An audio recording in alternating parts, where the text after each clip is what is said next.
기도합니다. 아멘. 우리 자리에서 일어나셔서 찬송가 456장입니다. 함께 찬송하겠습니다.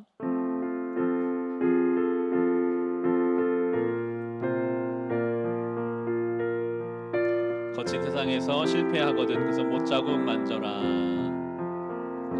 거친 세상에서 실패하거든 그 손 못자국 만져라. 일하다가 힘을 얻으리 그 손 못자국 만져라. 그 손 못자국 만져라. 그 손 못자국 만져라. 주가 널 지키며 인도하시리. 그 손 못자국만. 내가 어둠 속을 걸어갈 때에, 내가 어둠 속을 걸어갈 때에 그 손 못자국 만져라. 주가 참 평안을 내게 주시리. 그 손 못자국 만져라. 그 손 못자국 만져라. 그 손 못자국 만져라. 주가 널 지키며 인도하시리. 그 손 못자국 만져라. 내가 부활의 주 따라가려면 그 손 못자국 만져라. 내가 주 안에서 길이 살리라. 그 손 못자국 만져라. 그 손 못자국 만져라. 그 손 못자국 만져라. 주가 널 지키며 인도하시리. 그 손 못자국 만져라. 너의 죄악의 짐 무거울 때에 그 손 못자국 만져라. 마음 문 열고서 주를 모셔라. 그 손 못자국 만져라. 그 손 못자국 만져라. 그 손 못자국 만져라.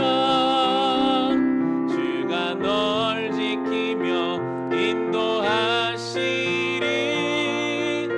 그 손 못자국 만져라. 주님과 함께하는 이 고요한 시간, 주님의 보좌 앞에 내 마음을 쏟네. 모든 것 아시는 주님께 감출 것 없네. 내 맘과 정성 다해 주 바라나이다. 온 맘 다해 온 맘 다해 사랑합니다. 온 맘 다해 주 알기 원하네. 내 모든 삶 당신 것이니 주만 섬기리. 온 맘 다. 2절입니다. 나 염려하지 않아도, 나 염려하지 않아도 내 쓸 것 아시니.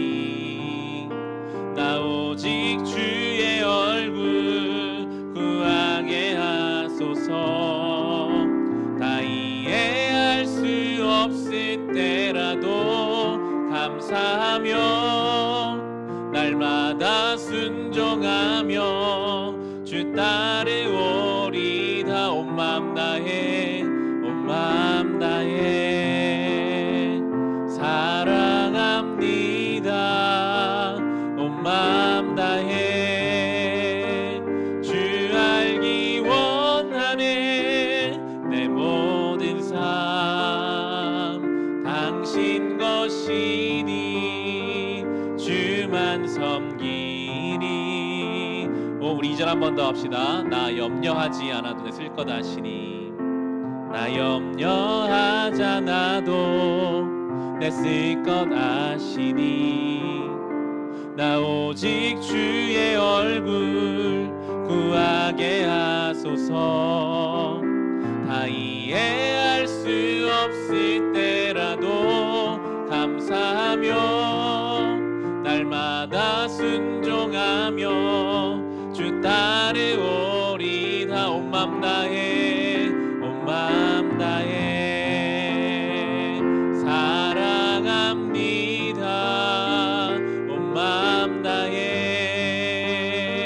주 알기 원하네. 내 모든 삶 당신 것이니 주만 섬기리. 온 맘 다해 주님 사랑합니다. 온 맘 다해 사랑합니다. 온 맘 다해 주 알기 원하네. 내 모든 삶 당신 것이니 주만 섬기리. 온 맘 다해. 아멘. 나는 전능하신 아버지 하나님, 천지의 창조주를 믿습니다. 나는 그의 유일하신 아들 우리 주 예수 그리스도를 믿습니다. 그는 성령으로 잉태되어 동정녀 마리아에게서 나시고 본디오 빌라도에게 고난을 받아 십자가에 못 박혀 죽으시고 장사된 지 사흘 만에 죽은 자 가운데서 다시 살아나셨으며 하늘에 오르시어 전능하신 아버지 하나님 우편에 앉아 계시다가 거기로부터 살아있는 자와 죽은 자를 심판하러 오십니다. 나는 성령을 믿으며 거룩한 공교회와 성도의 교제와 죄를 용서받는 것과 몸의 부활과 영생을 믿습니다. 아멘. 자리에 앉으시기 바랍니다. 이 시간 회개의 기도를 드립시다. 여러분 십자가 앞에 눈을 감으시고 겸손히 지난 우리의 삶을 주님 앞에 돌아봅시다. 우리 약속하의 말씀을 주셨습니다. 내 이름으로 일컫는 내 백성이 그들의 악한 길에서 떠나 스스로 낮추고 기도하여 내 얼굴을 찾으면 내가 하늘에서 듣고 그들의 죄를 사하고 그들의 땅을 고칠지라. 우리가 주님 앞에 스스로 낮추고 기도하며 주의 얼굴을 찾으면 주님께서는 하늘에서 듣고 우리의 죄를 사하시고 우리의 땅을 고쳐 주십니다. 이 회개의 시간을 통하여 주여 겸손히 주님께 엎드리오니 우리의 죄를 사하시고 우리의 인생의 땅을 고쳐 주옵소서. 해결되지 않을 것 같은 죄된 문제를 주님의 능력을 의지하여 싸워 이기게 하시고 다시 주신 한 주와 한 달을 죄와 싸우되 피 흘리기까지 싸우며 거룩한 삶을 살아갈 힘을 예배 중에 이 회개의 기도 중에 우리에게 허락하여 주시옵소서. 우리 회개의 능력을 사모하며 같이 기도하겠습니다. 사랑의 하나님 아버지, 오늘 우리에게 약속의 말씀을 주셨습니다. 내 이름으로 일컫는 내 백성이 그들의 악한 길에서 떠나 스스로 낮추고 기도하여 내 얼굴을 찾으면 내가 하늘에서 듣고 그들의 죄를 사하고 그들의 땅을 고칠지라. 주여 우리에게 약속하여 주신 이 말씀을 붙잡습니다. 주님, 오늘도 이 예배를 통해 주님 앞에 스스로 낮추고 주의 얼굴을 구합니다. 주여 죄된 우리의 삶에 우리의 습관과 우리의 가정과 우리의 교회와 이 나라의 민족 가운데 하나님 못이 합당하지 않은 더럽고 추한 모든 악한 것들과 어둠의 권세가 자리잡지 못하도록 주여 우리의 인생의 땅을 고쳐 주옵소서. 우리의 죄와 우리의 허물을 주의 보혈로 씻어주시고 예수 그리스도의 빛을 비추사 어둠이 물러가게 하여 주시옵소서. 하나님, 이 예배가 십자가를 향해 나아가는 시간 되기를 원합니다. 우리가 한 걸음 더 주님께로 가까이 갈수록 우리를 붙잡고 있는 악한 세력은 떠날 수밖에 없습니다. 오늘도 예수 그리스도의 십자가의 보혈의 공로를 사모함으로 주님께 나아갈 때, 주님 앞에 엎드릴 때, 주님을 의지할 때 주의 보혈의 공로가 우리를 씻으시며 우리를 온전케 하시며 새롭게 하실 것입니다. 이 놀라운 사랑과 은혜를 주의 말씀과 예배 가운데, 특별히 회개의 기도 가운데 경험하게 하여 주옵소서. 십자가 앞으로 나아갑니다. 주의 보혈의 공로를 의지합니다. 주님, 우리를 인도하시고 함께하여 주시옵소서. 내가 매일 십자가 앞에, 내가 매일 십자가 앞에 더 가까이 가오니 구세주의 흘린 보배 피로써 나를 정케 하소. 내가 매일 십자가 앞에, 내가 매일 십자가 앞에 더 가까이 가오니 구세주의 흘린 보배 피로써 나를 정케 내가 매일 십자가 앞에, 내가 매일 십자가 앞에 더 가까이 가오니 구세주의 흘린 보배 피로써 나를 정케 하소서.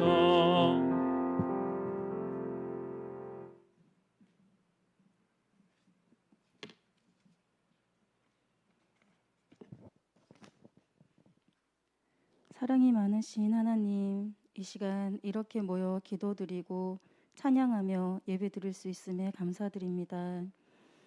어느 곳에서든 어떤 방식이든 주님께 간구하며 예배드리는 자녀들을 기억하시고 함께하시어 은혜 부어 주시옵소서. 이 나라뿐만 아니라 전 세계가 어려움에 처해 있습니다. 이 어려운 시기 두려움에 빠지지 않고 오직 긍휼하신 주님만을 의지하며 끝까지 신실하게 살아갈 수 있도록 붙들어 주시옵소서. 자비로우신 하나님, 고통받는 많은 자녀 기억하시고 주님의 뜻을 깨닫게 하시고 말씀으로 평안을 찾는 축복 주시옵소서. 평범한 일상이 얼마나 감사한 일인지 느낌에도 불구하고 세상만 바라보며 중심을 바로 세우지 못하고 있는 저희를 용서하소서. 아직도 죄의 길에서 돌아서지 못하는 저희를 용서하시고 진리를 따라 살게 해주시옵소서. 세상의 법을 따라 살되 예수님을 닮아갈 수 있도록 도와주시옵소서. 이곳 빛과 소금 교회 또한 주님께서 지켜주심을 믿고 감사드립니다. 이끄시는 목사님과 그 가정에 강건함과 평안을 주시옵시고 말씀을 전하실 때 성령으로 함께 하시어 저희가 삶까지 가져가 적용하게 해주시옵소서. 세계 곳곳에서 주님의 일을 하고 있는 선교사님들 외에 많은 여러분들이 어려움에 처해 있습니다. 강건함 주시옵고 지켜 보호하여 주시옵소서.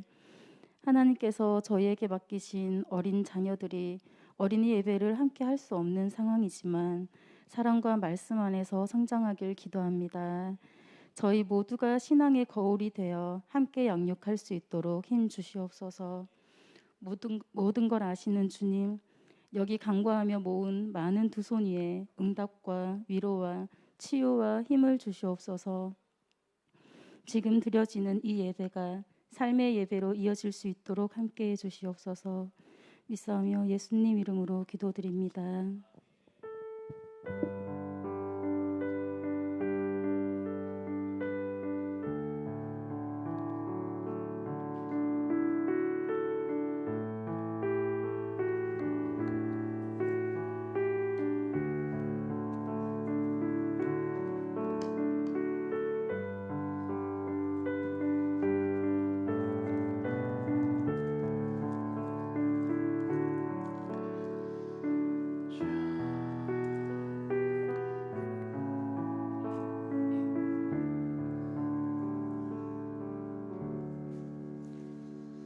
오늘 주신 말씀 함께 보겠습니다. 창세기 22장 1절과 2절의 말씀입니다.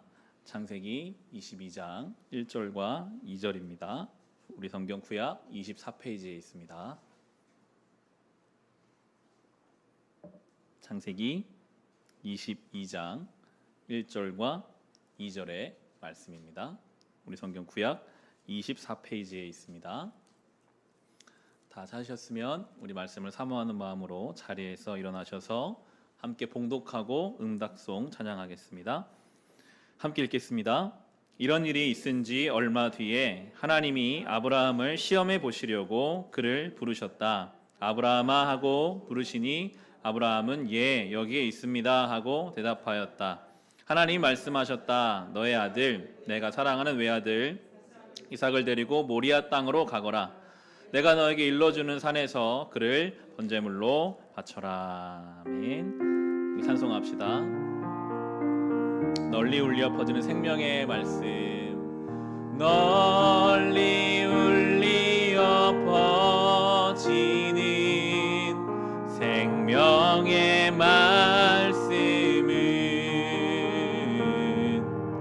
마음의 용서와 평안을 골고루 주나니 다만 예수 말씀 듣고 복을 받네. 아름답고 귀한 말씀 생명샘이로다.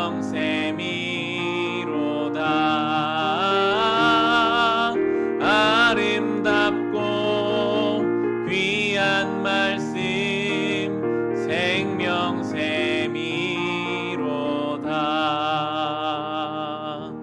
아멘. 자리에 앉으시기 바랍니다. 오늘 우리가 묵상하는 이 본문 창세기 22장에 아브라함이 이삭을 제물로 바치는 이 내용은 아브라함의 신앙 여정에서도 가장 절정에 있는 사건이요, 또 아브라함, 이삭 하면 우리가 가장 먼저 떠올리게 되는 대표적인 사건이 바로 이 22장에 나오는 아브라함이 자기의 자녀를 하나님 앞에 바치는 그 내용입니다. 근데 이 모든 사건의 시작은 하나님이 하시거든요. 하시는 이유는 아브라함을 시험해 보시려고 이 일을 진행하셨다라고 본문은 가르쳐 줍니다. 1절 말씀 다시 보겠습니다. 이런 일이 있은지 얼마 뒤에 하나님이 아브라함을 시험해 보시려고 그를 부르셨다. 아브라함아 하고 부르시니 아브라함은 예 여기에 있습니다 하고 대답하였다. 본문은 이렇게 시작하죠. 이런 일이 있은지 얼마 뒤에. 어떤 일이 아브라함의 삶에 있었습니까? 아브라함 나이 100세에 이삭을 얻었습니다. 경사죠. 놀라운 기쁨과 은혜가 아브라함 가정에 있었는데 한편으로는 이스마엘을 또 내보내야 했습니다. 사랑하는 아들을 그대로 내보낼 수밖에 없는 아브라함의 아픔도 있었죠. 아마 아브라함은 이스마엘을 내보내고부터는 이 하나 남은 아들 이삭에게 굉장히 집중했을 겁니다. 초점을 맞추고 너무나 사랑하고 그리고 어쩌면 집착했을지도 모르겠습니다. 왜냐하면 하나님이 딱 그 이삭을 바치라고 하시거든요. 얼마나 그 아들을 사랑했는지 어쩌면 하나님 앞에서 그 마음이 흔들릴 만큼이나 그 아들을 사랑했던 아브라함의 모습. 그리고 우리가 지난주 다루지 않았지만 21장 후반부는 아브라함을 그랄 왕 아비멜렉이 찾아오는 내용이 나옵니다. 동맹 맺기를 제안해요. 아브라함이 그 지역에서 얼마나 유명해졌는지 군사적으로는 차이가 많이 나지만 아브라함이라는 사람은 하나님이 함께하는 사람이다. 아브라함이 기도하면 태의문이 열린다라는 소문이 이미 파다했고 와서 먼저 동맹 맺기를 청합니다. 아브라함에게는 더 이상 위험의 요소가 없어요. 이방인이었지만 그곳에서 많은 사람이 인정하는 사람이고 이미 사랑하는 아들이 있는 사람, 부족함이 없어서 어쩌면 하나님을 찾지 않아도 되는 그런 상황에 있는 아브라함을 오늘 하나님이 시험해 보십니다. 하나님이 부르시는 그 부르심이 그 목적이 은혜를 주거나 뭔가를 채워주기 위한 부르심이 아니라 시험하시기 위한 부르심이 지금 있거든요. 성경에서 하나님이 시험하시는 이유는 어떤 보복의 측면에서 부정적인 의미로 시험하시지는 않습니다. 하나님은 아브라함을 더 온전하게 하시기 위해 시험하세요. 하나님의 자녀들에게 행하시는 시험은요, 더 건강하게 하기 위해서, 깨닫게 하기 위해서, 채우기 위해서, 가르치기 위해서 하시는 시험이죠. 아브라함에게 아들을 바쳐라, 이삭을 바쳐라 하는 그 말씀이 떨어지는 순간부터 아브라함은 자기를 돌아보게 되거든요. 내가 하나님을 사랑했던가, 내 자녀를 사랑했던가, 나는 무엇을 위해 살아가고 있는가, 스스로를 돌아보게 하는 것이 하나님의 시험인데요. 오늘 본문을 잡아두시고 오늘 성경을 몇 군데 찾아보려고 하는데 히브리서 4장을 한번 가보겠습니다. 히브리서 4장 12절입니다. 하나님의 말씀이 우리 가운데 행하시는 일들이 있는데 바로 오늘 아브라함이 행하시는 그 일을 히브리서는 이렇게 설명해 주고 있어요. 신약성경 339페이지에 보시면 히브리서 4장 12절 말씀에 하나님의 말씀은 살아있고 힘이 있어서 어떤 양날 칼보다도 더 날카롭습니다. 그래서 사람 속을 꿰뚫어 혼과 영을 갈라내고 관절과 골수를 갈라놓기까지 하며 마음에 품은 생각과 의도를 밝혀냅니다. 하나님 말씀은요, 우리의 관절과 골수와 마음과 의도를 밝혀낸다 라고 우리에게 가르쳐주고 계십니다. 내 몸이지만 여러분, 내 안에 있는 장기, 뼈, 골수를 우리는 못 봐요. 그냥 품고 삽니다. 그런데 날카로운 칼날이 들어오면 그것을 드러내게 할 수 있거든요. 하나님 말씀이 그래요. 아브라함이 그냥 이삭을 사랑하면서 살았어요. 자기 안에 어떤 것이 중심인지 모르고 살았는데 하나님 말씀이 허락되는 순간 자기가 드러납니다. 아, 내가 하나님보다 자녀를 더 사랑하며 살았구나. 아, 내가 상황이 편해지니까 하나님 없이도 된다라고 생각하고 살았구나. 하나님 말씀은 우리를 가르치시기도 하고 은혜를 주시기도 하지만 하나님 말씀은 우리를 밝히 드러내는 역할도 하십니다. 바라기 누게 예배의 자리에 나올 때마다 하나님 말씀을 통해서 내 안에 숨어있는 것들이 드러나는 은혜를 경험하시기를 바랍니다. 내가 왜 이 문제로, 다른 사람들은 안 그런 나는 이 문제에 걸려 넘어지는가? 분명히 내 안에 중심의 이유가 있거든요. 나는 왜 분주한가? 나는 왜 쫓기는가? 나는 왜 염려하고 있는가? 하나님 말씀이 우리 안에 그런 중심과 동기를 드러내시면 그때 알아요. 아, 내가 이것 때문에 걸려 있었구나. 내가 이제 이 문제를 벗어나야 하겠구나. 하나님 말씀은 그렇게 우리를 시험하셔서 깨닫게 하시고 오늘 특별히 아브라함에게 그 일을 지금 행하고 계십니다. 다시 오늘 본문으로 돌아오셔서 하나님이 아브라함을 시험하시려고 부르신 다음에 참 무서운 말씀을 하시죠. 2절 말씀에 하나님 말씀하셨다. 너의 아들, 내가 사랑하는 외아들 이삭을 데리고 모리아 땅으로 가거라.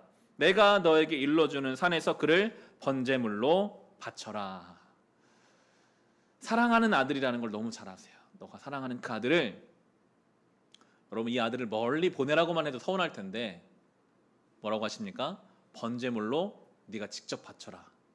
번제는요, 제물을 죽여서 불에 태우는 게 번제입니다.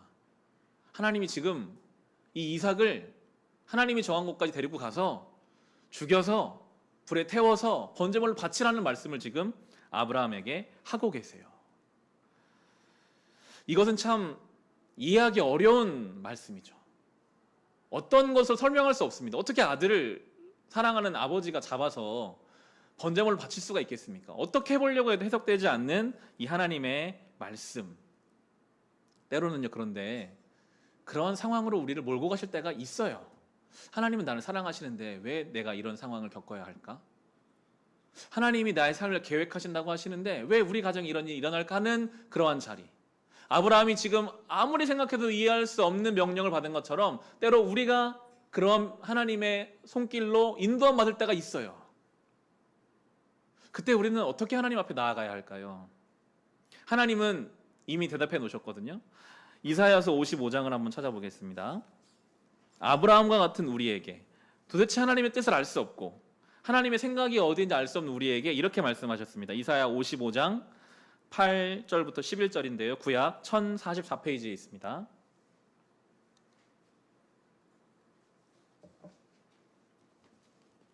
이사야 55장 8절부터 보시면 하나님이 이렇게 말씀하세요. 나의 생각은 너희의 생각과 다르며 너희의 길은 나의 길과 다르다. 주님께서 하신 말씀이다. 하늘이 땅보다 높듯이 나의 길은 너희의 길보다 높으며 나의 생각은 너희 생각보다 높다. 비와 눈이 하늘에서 내려서 땅을 적셔서 싹이 돋아 열매를 맺게 하고 씨 뿌리는 사람에게 씨앗을 주고 사람에게 먹거리를 주고 나서야 그 근원으로 돌아가는 것처럼 나의 입에서 나가는 말도 내가 뜻하는 바를 이루고 나서야 내가 하라고 보낸 일을 성취하고 나서야 나에게로 돌아올 것이다. 하나님의 생각과 우리의 생각은 너무나 달라서요. 마치 하늘과 땅과 같이 차이가 있습니다. 주님이 가시는 길과 우리의 길 너무나 달라서 우리는 하나님의 뜻을 짐작조차 하지 못할 상황이 때로는 와요. 나는 뭐라고 말씀하십니까? 마치 하나님 말씀은 빗방울이 내려서 씨앗을 만들어서 열매를 맺어서 사람에게 먹거리를 주고 돌아오는 것처럼 하나님 말씀은요, 그렇게 과정을 통해서 시간을 통해서 돌고 돌아서 주의 일을 완성해 가신다는 거예요. 지금은 모르지만 왜 이런 일을, 왜 이런 상황을 우리가 주시는지 우리가 알 수는 없으나 분명히 하나님이 지금도 일하고 계시다는 것을 믿고 따라오기를 원하고 계십니다. 이해하기 어려운 상황이 있을지라도 그 가운데 하나님께 맡기고 나아가기를 주님께서는 원하시고 그것이 믿음이라고 말씀하고 계시죠. 아브라함이 이 이야기를 들었을 때 우리는 아브라함의 반응을 보면서 한편으로 더 놀라게 되는데요. 여러분, 아브라함은 우리가 지금까지 살펴봤는데 어떤 사람이었습니까? 우직하고 끈기 있는 사람은 아니었던 것 같아요. 아브라함은 말씀 따라 갔다가도 기근이 오면 도망가다가 뭔가 자기가 위험할 것 같으면 자기 아내를 누기라고 거짓말을 2번이나 했고, 하나님 말씀을 10년 정도 기다리다가 아이를 안 주시니까 여종을 취해서 또 아들을 낳기도 하고, 자기 합리화를 잘하고 버티지 못하는 인생이 아브라함이었어요. 그런 아브라함이었다면 지금 오늘 이 말씀을 들었을 때 도망갔을 것 같아요. 에이, 나 더 이상 하나님 못 믿겠다. 어떻게 아들을 바쳐?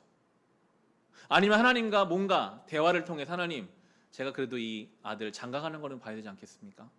좀 밀어주시죠. 다른 방법을 해주시죠. 뭔가 이렇게 자기의 합리화와 자기의 이야기를 통해서 하나님의 뜻을 바꿀 것만 같은데 이 아브라함은 놀라운 반응을 보여주거든요. 오늘 본문의 3절입니다. 하나님 그렇게 말씀하신 그 다음 날이죠. 아브라함이 다음 날 아침에 일찍이 일어나서 나귀의 등에 안장을 얹었다. 그는 두 종과 아들 이삭에게도 길을 떠날 준비를 시켰다. 번제에 쓸 장작을 다 쪼개어 가지고서 그는 하나님이 그에게 말씀하신 그곳으로 길을 떠났다. 다음 날 아침 바로 떠났습니다. 한마디 하나님께 말하지 않았어요. 그냥 갈 준비를 해서 장작을 쪼개어서 아들과 종 둘을 데리고 3일길 걸리는 모리아를 향해서 출발합니다. 아브라함이라는 한 사람의 의사결정이 우리는 원래 어땠는지를 잘 압니다. 앞서 말한 것처럼 믿음보다는 환경이 흔들 때가 많았던 아브라함, 상황이 안 좋으면 언제든지 거짓말을 해서 자기를 벗어나려고 했던 그 아브라함, 끊임없이 말씀보다 합리화해서 뭔가를 이뤄냈던 그 아브라함의 의사결정이 지금 완전히 바뀌어 있어요. 내가 내 목숨보다 사랑하는 아들이라 할지라도 하나님이 하라고 하시면 그 다음날 새벽같이 일어나서 그 아들 데리고 모리아로 떠나는 것이 지금 아브라함의 의사결정입니다. 달라져 있죠. 하나님을 향한 신뢰가 달라져 있습니다. 아브라함이라는 인생이 달라져 가는 것을 성경이 우리에게 보여줍니다. 때로 우리가 아브라함처럼 도망가기도 하고 믿음의 길을 걷다가 실패하기도 하고 자기 합리화로 하다가 더 많은 책임을 하나님이 물으시기도 하는 과정이 있어요. 그런데 하나님은 그 과정을 통해서 우리를 만들어 가세요.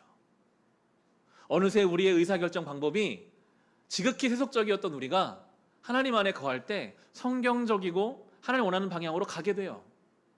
하나님 가라 하시면 다음날 새벽같이 떠날 수 있는 그 믿음의 자리까지 아브라함을 이끌어가고 계세요. 이 당시 아브라함을 보통 110세에서 120세 사이 정도로 봅니다. 100세에 얻은 아들이 10대 중반 정도 된 것으로 생각하기 때문에 여러분, 아브라함이 거의 120 정도 돼서야 이 정도의 신앙의 경지를 밟았습니다. 늘 이런 것이 저에게 위로가 돼요. 아직 나는 한참 멀었구나. 때로는 도망가고 실패하고 무너져도 하나님 우리를 붙잡으세요. 끌고 가세요. 그리고 우리를 점점 만들어 가십니다. 아브라함이 대단한 게 아니라요, 하나님의 이 인자하심과 기다려주시는 것이 대단한 일이죠. 하나님은 지금 기다리고 계십니다. 아브라함이 다 준비될 때까지. 아들을 바쳐라 하면 그 다음 새벽같이 일어나 그 자리로 올 수 있는 그 자리까지 오기를 하나님은 기다리고 계셨고, 그때 가서 말씀하셨어요. 하나님은요, 사랑하는 자녀들에게 감당할 시험만 주시는 분이십니다. 감당하지 못할 걸 주시는 분이 아니세요.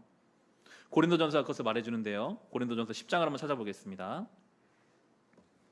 신약 261페이지에 있습니다. 신약 261페이지 고린도전서 10장 13절입니다.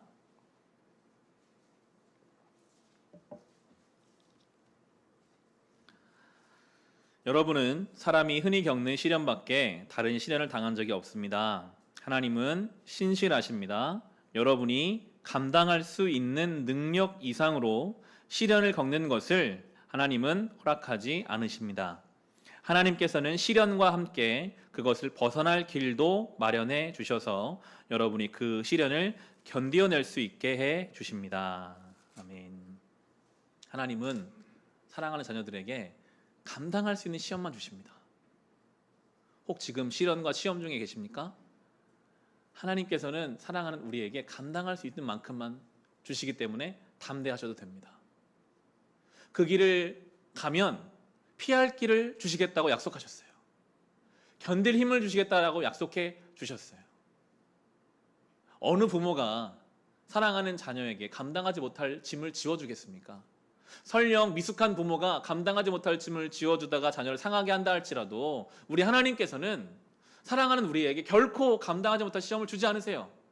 아브라함이 지금 준비됐으니까 이 시험을 주신 거예요. 감당할 수 있었죠.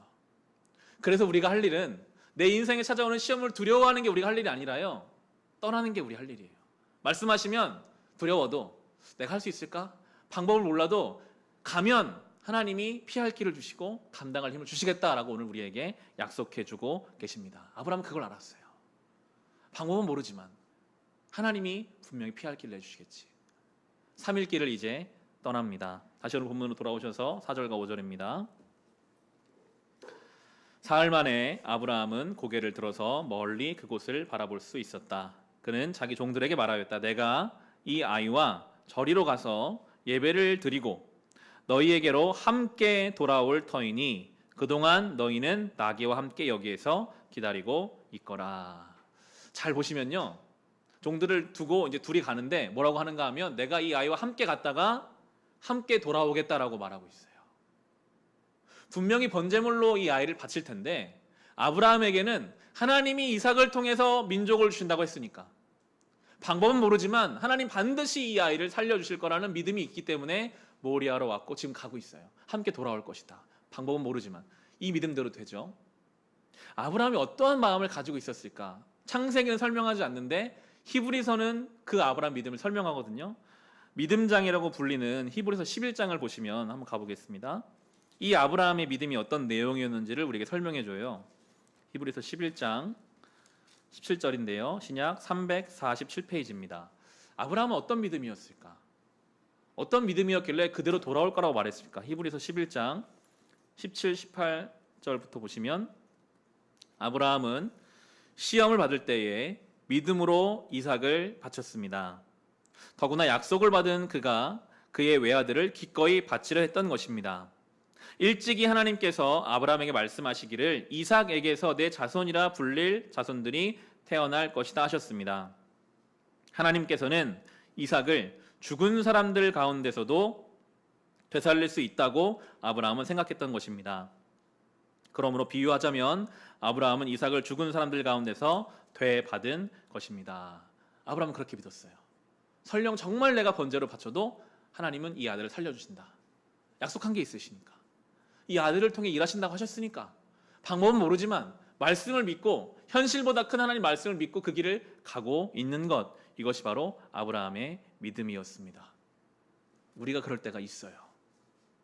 왜 하나님은 살아계신데 나의 삶을 이렇게 이끌어 가실까?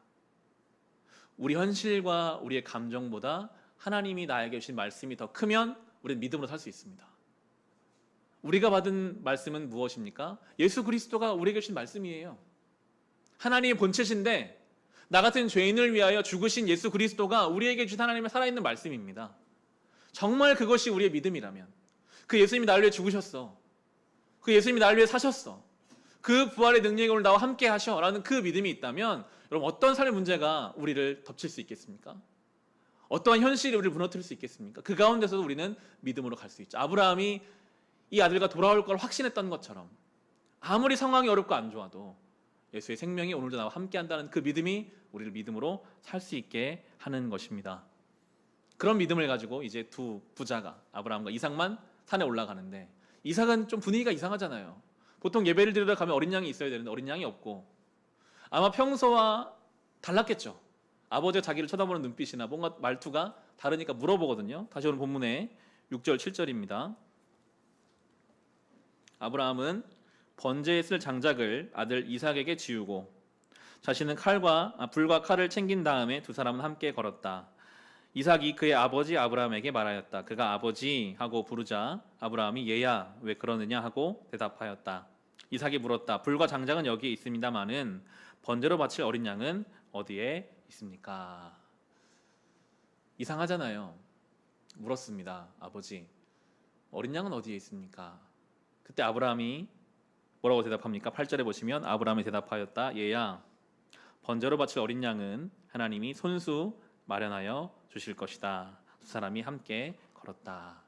아브라함 마음이 무너졌겠죠. 어떻게 대답할 것인가. 근데 그는 하나님을 믿음으로 말했습니다. 하나님이 마련해 주실 거야. 하나님이 이 상황 속에서 어떻게든 너를 구해서 너를 통해 하나님의 일을 이루실 거야. 그의 고백대로 되죠. 하나님이 믿음으로 한 고백을 다 성취시켜 주세요. 함께 종들에게 돌아가게 하시고 정말 양을 마련해 두시는 하나님이십니다. 9절부터 12절입니다. 이제는 바치게 되죠. 그들이 하나님 말씀하신 그곳에 이르러서 아브라함은 거기에 제단을 쌓고 제단 위에 장작을 벌려 놓았다. 그런 다음에 제 자식 이삭을 묶어서 제단 장작 위에 올려 놓았다. 그는 손에 칼을 들고서 아들을 잡으려고 하였다. 그때 주님의 천사가 하늘에서 아브라함아 아브라함아 하고 그를 불렀다. 아브라함이 대답하였다. 예, 여기 있습니다. 천사가 말하였다. 그 아이에게 손을 대지 말아라. 그 애가 아무 일도 하지 말아라. 내가 너의 아들 너의 외아들까지도 나에게 아끼지 아니하니 내가 하나님 두려워하는 줄을 내가 이제 알았다. 이삭이 10대 중반으로 봤을 때 아브라함은 120세 가까이 되었습니다. 노인이고 소년이죠. 이삭이 도망가려고 했다면 충분히 도망갔을 겁니다. 저는 이삭에게도 순전한 믿음이 있었다는 묵상을 해보게 되더라고요. 아버지가 믿는 그 하나님을 향한 신뢰, 그리고 무엇보다 나를 자기 목숨보다 더 사랑하는 그 아버지를 향한 신뢰가 있었기 때문에 이삭은 제단 위에 묶였습니다. 두 부자의 믿음을 보시고 하나님은 당연히 막으시죠. 그런 말도 안 되는 일이 일어나지 않도록 막으시고 그의 믿음을 칭찬하고 계십니다. 우리의 삶의 현실이 어떻든 간에 하나님이 나에게 주신 말씀이라면 그 말씀 따라 순종의 발걸음을 내딛는 성도의 삶을 하나님은 지켜 보호하여 주십니다. 이 아브라함과 이삭의 이 사건은 극단적인 예가 되죠. 성경의 인물들의 삶은 이후의 모든 성도들에게 하나님이 주신 메시지가 되기 때문에 이러한 모습을 우리에게 보여주고 있습니다. 우리에게 하나님이 아들을 번제로 바쳐라 라는 말씀은 할 가능성이 굉장히 낮죠. 그러나 우리에게도 정말 하나님을 믿는다면 뭔가 요구하시는 믿음의 행동들은 있습니다. 아브라함이 가장 사랑하는 이삭을 하나님께 바치는 것처럼 우리가 하나님 살아계신 믿기 때문에 주님 앞에 드릴 수 있는 우리의 믿음의 행동들이 있는데, 저는 오늘 말씀을 준비하면서는 요즘 우리가 묵상하고 있는 신명기에 많은 그런 적용점들이 있더라고요. 신명기 25장에 보면 하나님 이렇게 말씀하세요. 당신들은 바르고 확실한 저울추와 바르고 확실한 되를 사용하십시오. 그러면 주 당신들의 하나님 주시는 땅에서 당신들이 오래 살 것입니다. 추가 있고 되, 곡물을 이렇게 하는 되죠. 이것을 그 당시만 해도 저울을 막 2개씩, 되를 2개씩 가지고 있으면서 자기에게 유리하게 물건을 재는 사람들이 많이 있었어요.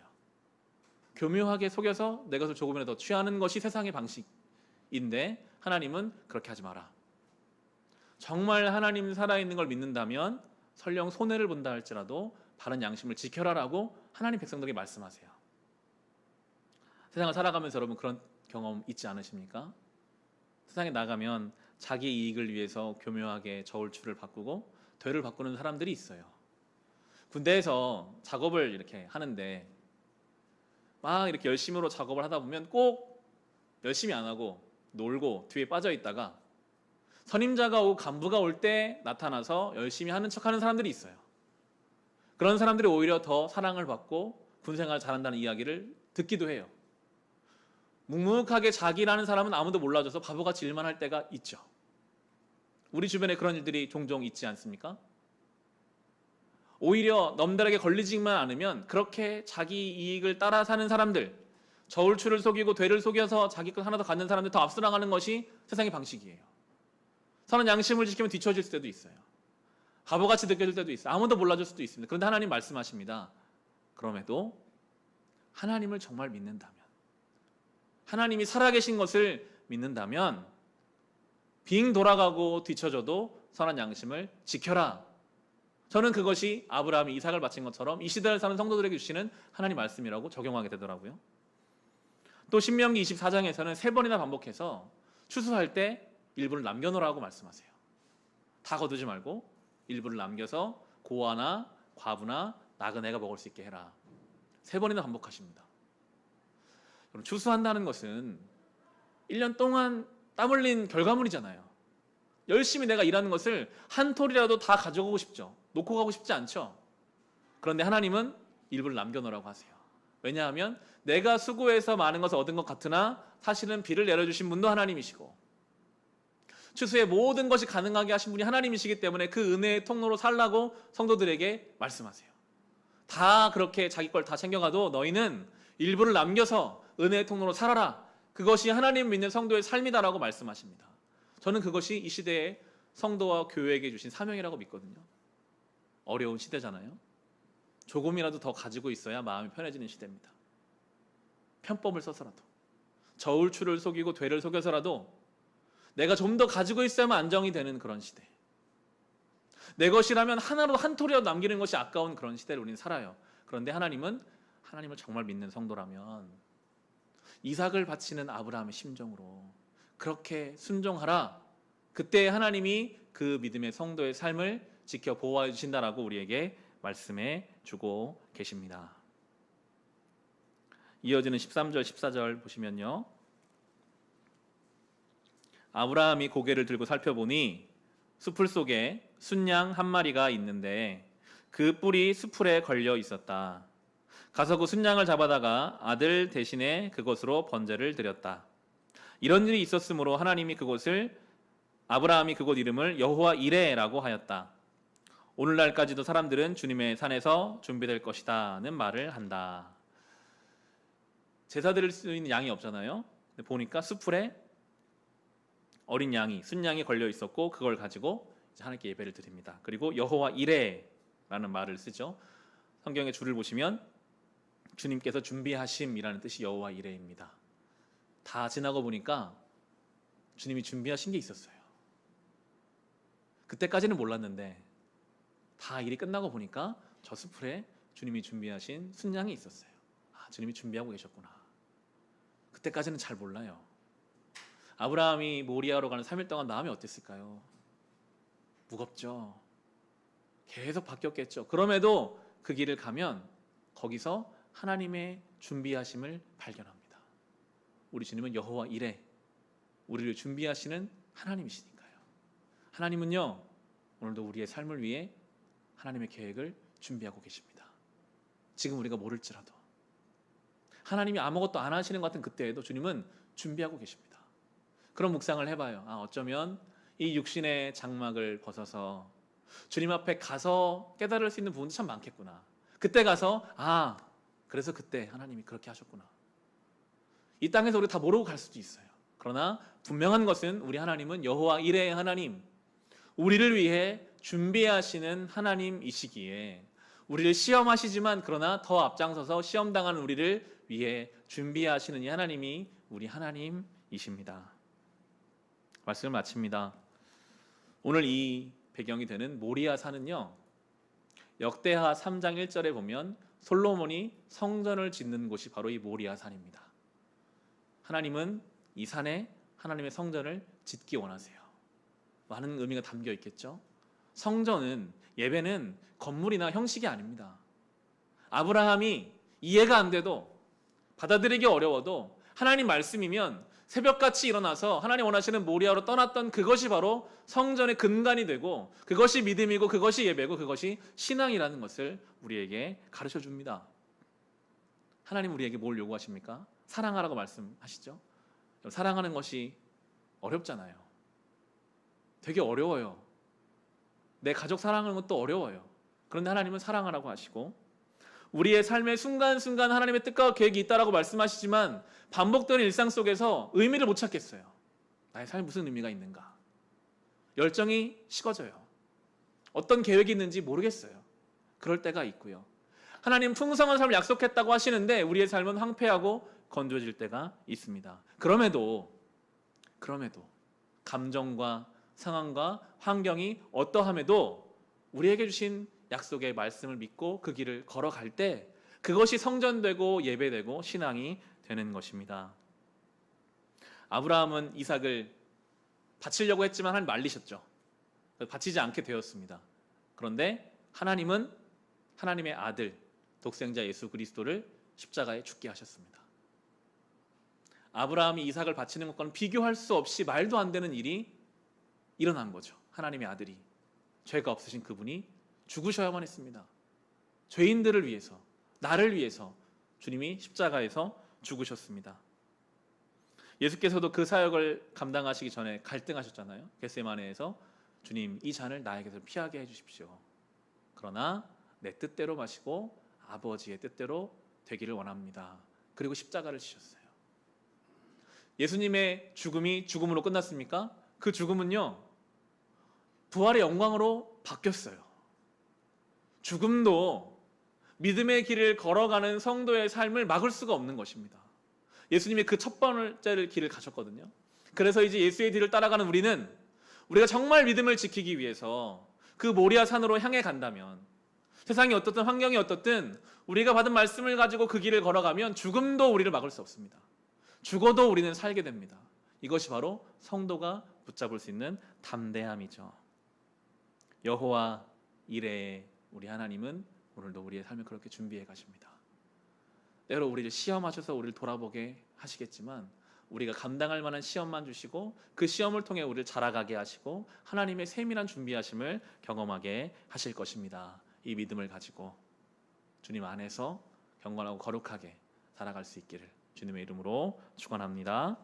이 시간 우리 주신 말씀을 가지고 우리 같이 기도합시다. 주님, 우리의 마음이 때로 아브라함의 마음입니다. 감당할 수 없는 현실 속에서 어떻게 순종해야 할지, 어떤 마음을 먹어야 할지 갈피를 잡지 못하는 우리이지만, 그러나 이제 주님 말씀하시면 새벽같이 일어나 모리아를 향해 떠나갔던 그 아브라함 믿음이 나의 믿음 되기를 원합니다.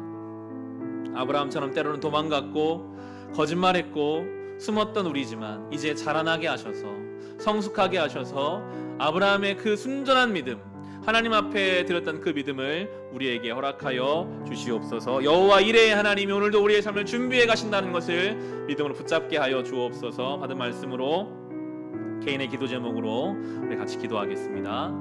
하나님 아버지, 감사합니다.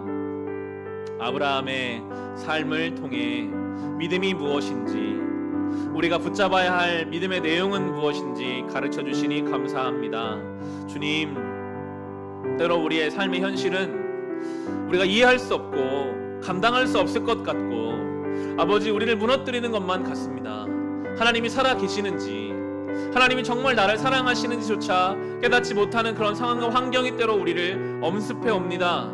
주여, 그때에 이 말씀을 기억하게 하옵소서. 주님은 우리보다 앞서서 주님의 일을 계획하십니다. 준비하십니다. 여호와 이레, 우리를 위해 준비하시는 그 하나님의 놀라운 섭리와 손길을 아버지 우리가 누리며 경험하며 붙잡으며 살아가게 하옵소서. 주여, 우리에게 믿음이 없사오니 믿음이 자라나게 하시고 이제 우리와 함께 하시는 주님의 그 손길과 동행함 속에서 담대하게 살아가게 하여 주옵소서. 그 순종 위에 성전이 세워졌습니다. 그 모리아 산 위에 하나님의 성전이 거룩한 예배와 신앙이 세워지는 것을 우리가 알고 이제 세상이 어떻든 간에 선한 양심을 지키며 은혜의 통로로 살아갈 수 있는 우리의 삶이, 성도의 삶이, 믿는 하나님을 믿는 살아계신 하나님을 신뢰하는 우리의 삶이 되게 하여 주시옵소서. 주여, 이 은혜, 이 생명, 이 놀라운 하나님의 도우심을 따라 믿음의 길을 걷게 하여 주옵소서.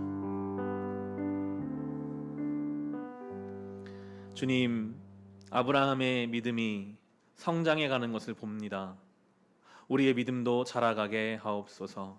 우리의 의사결정이 세속적에서 성경적으로 바뀌어가게 하시고 우리의 삶을 준비하시는 여호와 이레의 하나님을 믿음으로 우리 현실과 감정이 흔들리는 사람이 아니라 말씀 따라 우리를 위해 죽고 살아나신 예수 그리스도의 그 생명의 말씀을 따라 담대함으로 살아가게 하여 주옵소서. 예수님의 이름으로 기도합니다. 아멘.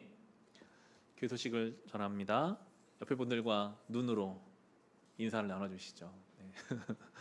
이렇게 같이 예배드려서 너무 감사하고 반갑습니다. 수요 예배 풍성한 삶의 기초를 가지고 나가고 있습니다. 예배당에 오셔도 좋고요. 또 못 오시더라도 인터넷 통해서 좋은 내용들 다루어지고 있으니까요. 함께 나누면 좋겠습니다. 신규 직분자 교육 일정이 6월 24일 그리고 6월 17일 편한 시간에 오시면 됩니다. 예배 후에 1시간 정도 진행되고요. 교회 정관을 참고하시면 교회에 등록하시면 저희 교회는 성도로 호칭되고 직분자 교육에 한 번만 참석하시면 정관에 따라서 직분자 호칭을 받게 됩니다. 신청해 주시면 좋겠습니다. 교우 소식입니다. 지난 주일에 배재용 집사님 부친께 소천하셨습니다. 위에서 기도해 주시고요. 강소영 집사님께서 지난 수요일에 행복한 미술교육원 개원하셨습니다. 위에서도 기도 부탁드립니다. 생명의 삶 신청하신 분은 입구에 있습니다. 가져가시면 되겠습니다. 우리 자리에서 일어나셔서 마치는 찬송으로 마치겠습니다.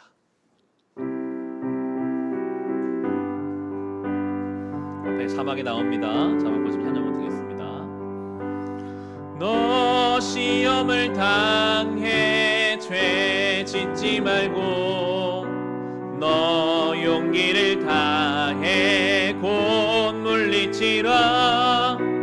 너 시험을 이겨 새 힘을 얻고 주 예수를 믿어 늘 승리하라.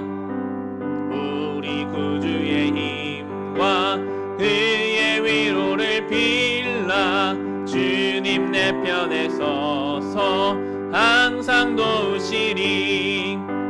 내 친구를 삼가 잘 선택하고 너행을 삼가 늘 조심하라.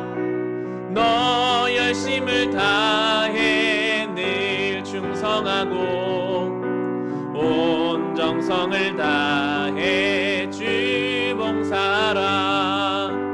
우리 구주의 힘과 그의 위로를 빌라. 주님 내 편에 서서 항상 도우시리. 잘 이기는 자린 상 받으리니 너 낙심치 말고 늘 전진하라. 내 구세주 예수 힘주시리니 주 예수를 믿어 늘 승리하라. 우리 구주의 힘과 그의 위로를 빌라. 주님 내 편에 서서 항상 도우시리.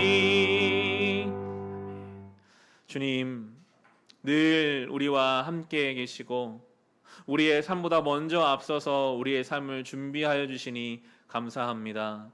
지난 날을 돌아보면 다 하나님의 은혜였음을 고백합니다. 그럼에도 믿음이 없어 흔들릴 수밖에 없는 우리를 주여 불쌍히 여겨 주시옵소서. 감사로 주님 앞에 나와 예배를 드리지만 여전히 우리의 삶에는 아직 해결되지 않은 죄의 문제, 우리를 염려하게 하고 근심하게 하는 삶의 어려움들이 남아 있습니다.